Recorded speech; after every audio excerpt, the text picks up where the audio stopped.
no? Balitang-balita po to. Mukhang, naku, ang saya-saya panigibo dito sa itsura nyo. Ammo hub o ano po, paggawaan po ng mga ammunition o mga bala, no? Ito po ay balak pong the United States is seeking increase Philippines stake in the ongoing geopolitical conflict by announcing plans for new ammunition production facility in the country. So magkakaroon po, kung masusunod po ang US, ay magkakaroon po ng ammunition production facility dito. O sa madaling salita, pabrika po ng mga bala, no? Gagawin pong magtatayo po ng pabrika ng mga bala dito po sa Subic. Alam po ninyo, eto real talk po tayo, no? Parang, di okay yun, magkakaroon ng trabaho ang Pilipinas at ano. Tignan nyo po kung ano yung tinitira ng US ngayon sa Iran. Pinagmamalaki po, kasi nanonood ako eh. Ano na yung target ng US matapos nilang matarget yung mga pinuno ng Iran, di ba? Alam nyo po kung ano yung tinatarget ng US sa Iran? Yung mga paggawaan po nila ng mga missiles. No? Mga pabrika po nila. Hindi po yung pina-assemble yung missile. Yung mga paggawa, kasi iba po yan eh.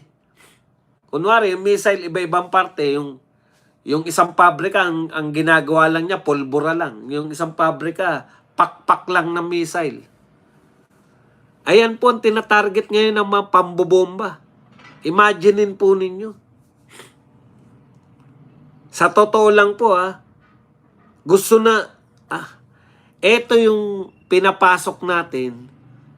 Kung tayo po ay katulad pa ng kay Tatay Digong na friends to all enemies to none, pwede po natin tanggihan yan.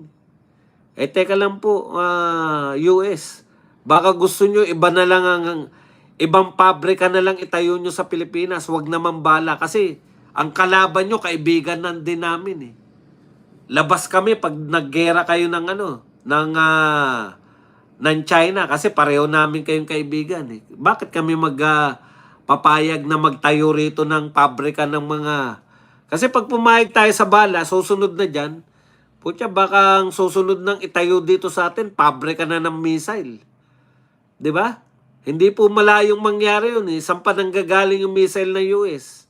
Kung sa US pa yun, ibabiyahe pa nila. Kung narito na, mas malapit tayo, di ba? Kaysa sa US. Ba, mag-isip-isip kayo. Huwag niyong tawanan yan, gibo. Bakit? Eto pa lang Eto pa lang po, mga kapatid. Isipin nyo pa lang. Hindi tayo damay ngayon sa gera. Biktima lang kasi may mga OFW dun eh.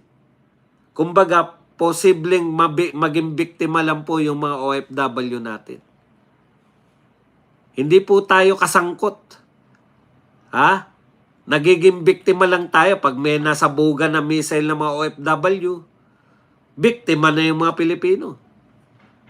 Biktima lang nga tayo, hindi pa tayo kasangkot.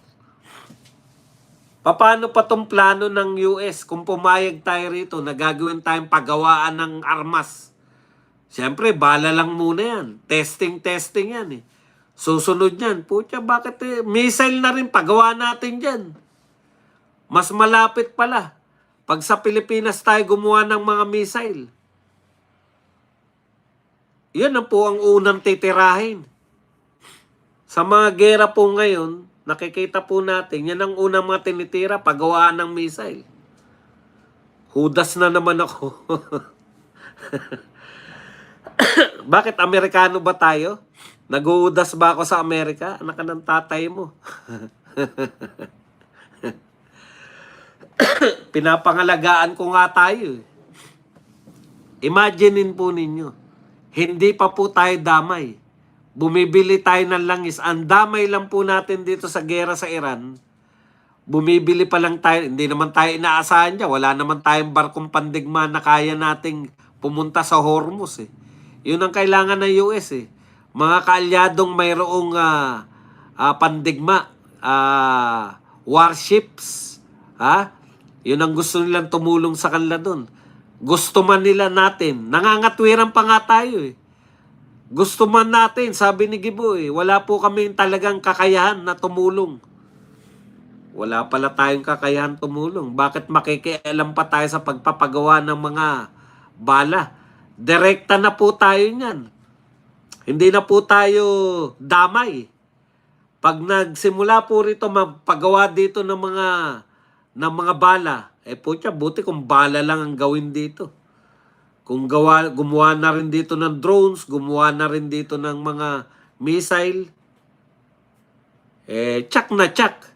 Hindi na tayo damay. Kasama na tayo.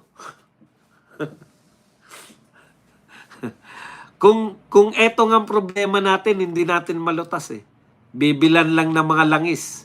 Bibilan lang ng abon, saan tayo makakabili ng alternative. Hindi na kayang lutasin ng gobyerno natin Ayuda lang kasi yung alam eto maliit pa kung tutusin, maliit pa yung problema. Huwag po tayong magtangka na mangialam. Alam ko po maraming pro-US sa atin. Pero mas maganda po na pro-Philippines tayo. Sa mga ganito, nakita nyo naman ang labanan ngayon. Hindi na po uso yung lusuban ng una muna, mga missile muna. Pag durog-durog na yung facility mo, tsaka kalulusubin. Tignan nyo po yung Israel. Israel at yung mga UAE, Saudi, etc. Qatar. Meron pa silang panangga. Meron pa sila yung mga, pag tinira mo sila ng missile, uunahan pa nila sa taas.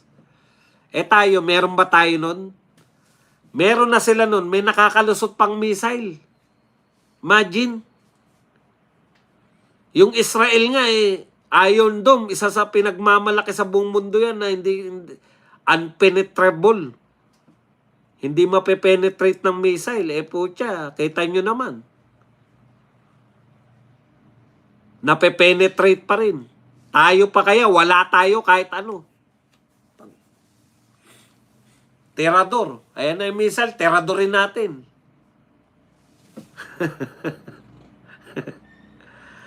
Paatakin na natin yung mga manananggal. Manananggal lang ng lakas.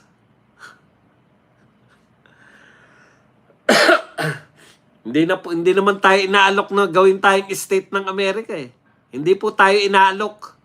Tayo lang po nagsasabi na magi-state tayo, magi-state. Wala pong nag-aalok sa atin.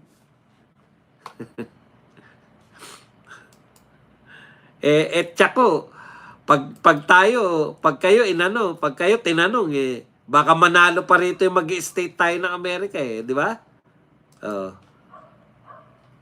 Ganun talaga Kaya lang di naman tayo gustong gawing state.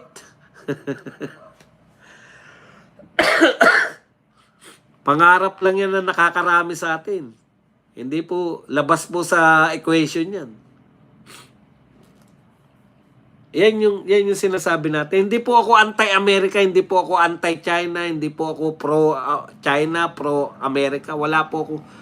Pro-Pilipinas lang po ako. Sa totoo lang po. Kung yung US nga po sarili na, mga Amerikano na, galit pa kay Donald Trump sa ginagawa niya ngayon marami pong ayaw nung ginagawa ni Trump ngayon sa Iran. Nabilaukan si Donald Trump Akala niya hindi papalag yung Iran